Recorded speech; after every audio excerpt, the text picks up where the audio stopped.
अयोध्या राम मंदिर चढ़ावा चोरी मामले में श्री राम जन्मभूमि तीर्थ क्षेत्र ट्रस्ट के महासचिव पद से इस्तीफा देने के बाद चंपत राय ने पहली बार अपनी प्रतिक्रिया दी।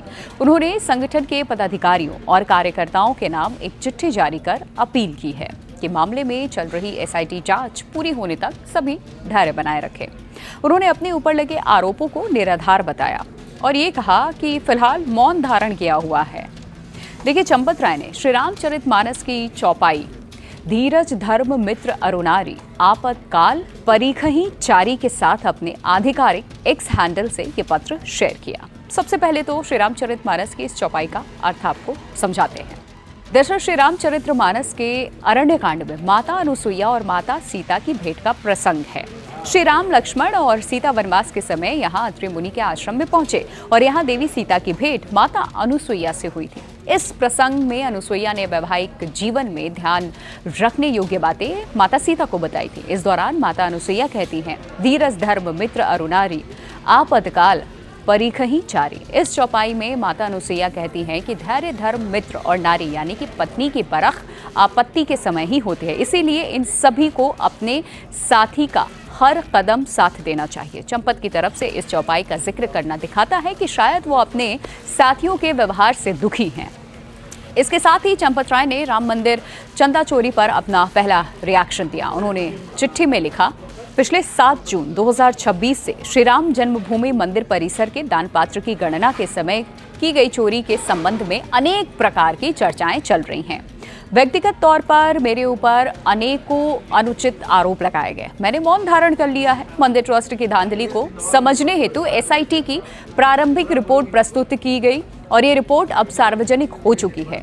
यद्यपि ये परम गोपनीय थी, अब सभी को आश्वस्त करना है कि एसआईटी की अंतिम रिपोर्ट के बाद फैसले अब लिए भी जा रहे हैं। सभी बिंदुओं पर अपना उत्तर क्रमानुसार दूंगा, सभी सत्य सामने आ जाएंगे। मैं वर्ष अक्टूबर 1991 से अयोध्या में भेजा गया संगठन द्वारा मेरा प्रचारक जीवन 45 वर्षों से है। जहां मैं रहा खाली पुस्तक के समान है, वो सभी को आदरपूर्वक नमन। इन बातों का जिक्र किया। आपको ये बता दें कि चंपत राय का ये बयान श्री राम जन्मभूमि तीर्थ क्षेत्र ट्रस्ट की तरफ से चढ़ावा चोरी विवाद के बीच उनका इस्तीफा स्वीकार करने के एक दिन के बाद आया। ट्रस्ट ने अनिल मिश्रा का इस्तीफा भी स्वीकार कर लिया था। वो राम मंदिर ट्रस्ट में ट्रस्टी थे, जबकि चंपत राय महासचिव के पद पर थे। चंपत राय की जगह अब कृष्ण मोहन को राम मंदिर का ट्रस्ट का अंतरिम महासचिव नियुक्त कर दिया गया। नए महासचिव की नियुक्ति होने तक वो इस पद पर बने रहेंगे। ट्रस्ट ने अयोध्या में राम मंदिर के दैनिक कामकाज की देखरेख के लिए एक मुख्य कार्यकारी अधिकारी यानी कि सीईओ नियुक्त करने का फैसला लिया है।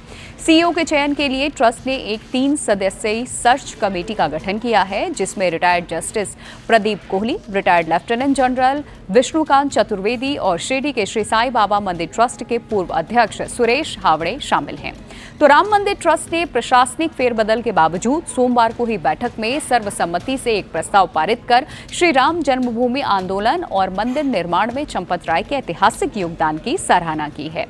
ट्रस्ट के कोषाध्यक्ष स्वामी गोविंद देव गिरी ने भी सार्वजनिक रूप से चंपत राय का बचाव करते हुए कहा कि उनका सार्वजनिक जीवन त्याग और समर्पण से भरा रहा है। उन्होंने स्पष्ट किया कि चंपत राय ने यहां एसआईटी जांच की पारदर्शिता और राम मंदिर ट्रस्ट की गरिमा और प्रतिष्ठा बनाए रखने के लिए स्वेच्छा से अपने पद से इस्तीफा दिया है।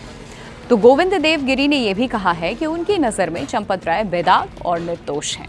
मैं चंपत राय जी को 3 दशकों से अधिक समय से जानता हूं। मेरे आकलन के अनुसार इस प्रकार की आर्थिक लिप्तता उनके मन में भी नहीं आ सकती है, इतने वे निर्दोष हैं। यह उनकी चारित्रिक शुद्धता के लिए मुझे विश्वास है, लेकिन व्यावहारिक उनके सभी प्रकार के क्रियान्वयन के तरीके और सहजता से किसी के ऊपर विश्वास रखने का उनका स्वभाव, उसके कारण निर्माण हुई असावधानी, इसका ये परिणाम है। देखिए, श्री राम जन्मभूमि तीर्थ क्षेत्र ट्रस्ट के बारे में मेरा बोलना उचित नहीं है। वह ट्रस्ट के लोग ही जो बताना है बताएंगे, लेकिन यह बात मैं भी कह सकता हूं कि आदरणीय श्री चंपत राय जी के बारे में जो कुछ भी जो तमाम हिंदू विरोधी, श्री राम जन्मभूमि मंदिर निर्माण विरोधी कुछ वक्तव्य देते हैं, उनको उनके बारे में कुछ भी नहीं मालूम है, इसलिए इस प्रकार की बात बोलते हैं। चलिए देने दीजिए, उससे क्या होता है, कानूनी प्रक्रिया है, करेंगे।